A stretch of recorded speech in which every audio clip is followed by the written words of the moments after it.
The Office of the Solicitor General returns as lawyer for the government to defend the arrest of former President Rodrigo Duterte before the Supreme Court.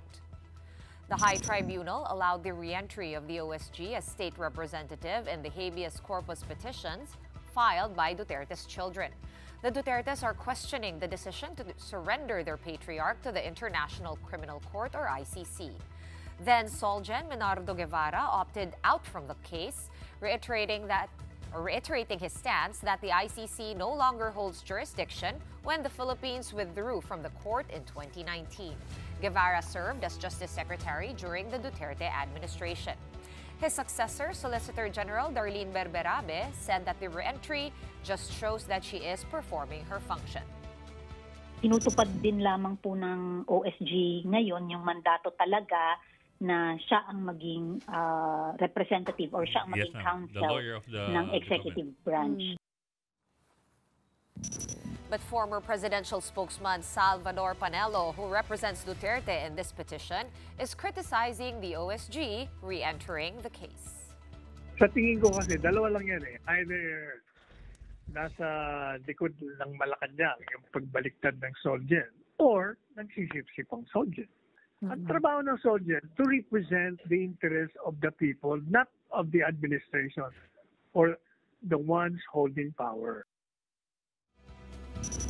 And let's discuss this with Solicitor General Darlene Berberabe, who joins us over the phone. Magandang gabi po, Solgen Berberabe, and thank you for joining us tonight. Good evening, Ed and Sean. Good evening po, ma'am. Ako ulit. We were talking to her last night lang on sa totoo lang. Ma'am, well, let me start off with something very basic. In signaling that it is coming on again as the lawyer of the government in this particular case, is Solgen also signifying to the public and to the Supreme Court that yes, we are back in the jurisdiction of the ICC, or not necessarily? Wala pa po kami doon, so kami po ay nag-enter ng appearance dahil ito talaga ang mandato ng OSG. So in fact, yun pong dating pag-recuse, yun ang inihingi ng paalam sa Supreme Court kasi yun ay hindi normal na gawa, kaya yun ang inihingi ng permiso.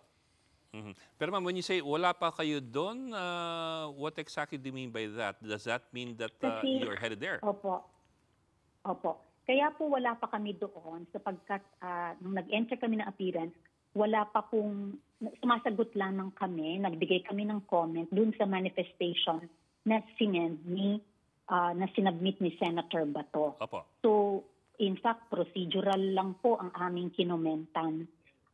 Wala po namang order sa amin ang Supreme Court na magbigay ng komentaryo doon sa main petition na i-file ni former PRRD at saka Senator Bato, yung certiorari and prohibition. So, kaya wala pa po akong masabi na tungkol doon sa merits ng pagkakaroon ng ICC jurisdiction or not. Pero mabanggit ko lang po, nung mga time na ang OSG ay nag-file ng submission sa ICC na walang jurisdiction ng ICC simula po noong 2018, 2019, and then eventually po nagbigay naman ng desisyon ang ICC at sinabi niya na hindi natin pinapanigan yung posisyon ng Pilipinas kung kaya't nagsabi siya na merong jurisdiction at kaya nga tumutuloy-tuloy yung kaso. Okay, so sa ngayon kasi parang what are you seeing, Solgen, with regard to the case of former President Duterte? Kumbaga, moot na ba ito? But then again, there is that possible pending warrant against Senator Bato de la Rosa, in which case parang mas magiging relevant or current yung rule ninyo. Have you started thinking of a strategy or options for that? Opo. So, kailangan din po naming makausap ang nire-represent dito, ang aming kliyente dito sa kasong ito. So, this was filed against the Secretary of Justice at saka Executive Secretary, then Executive Secretary Bersamin. Kasi kami ay, yung mga previous pronouncements kasi na aaral ng kung ano ang gagawin kung sakaling magkakaroon ng ICC warrant of arrest for Senator Bato. Na kung yung tinatanong niyo po na moot ba, ano po kasi yung petition na ifinile nila petition for certiorari. Yung certiorari po, ang ibig sabihin nun, may ginawa ang gobyerno na sa tingin nila ay may grave abuse of discretion. So, hindi siya moot.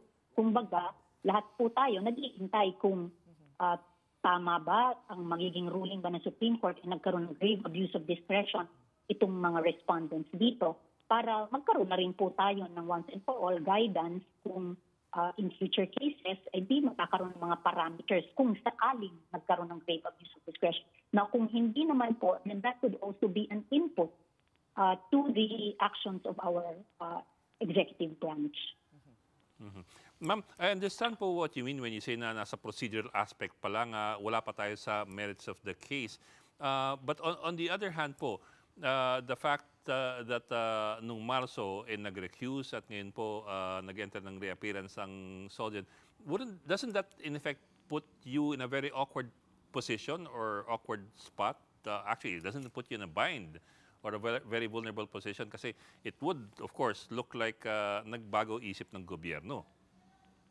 Opo.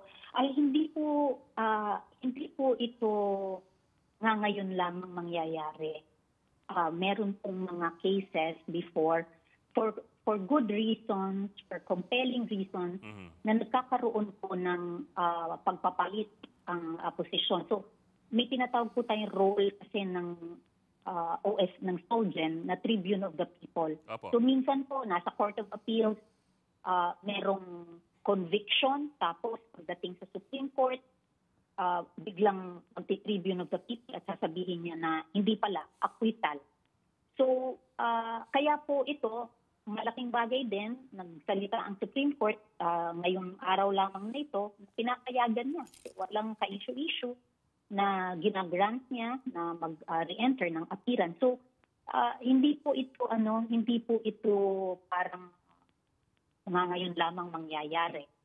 Gawa na rin po ng unique role of the SOLGEN as the Tribune of the People.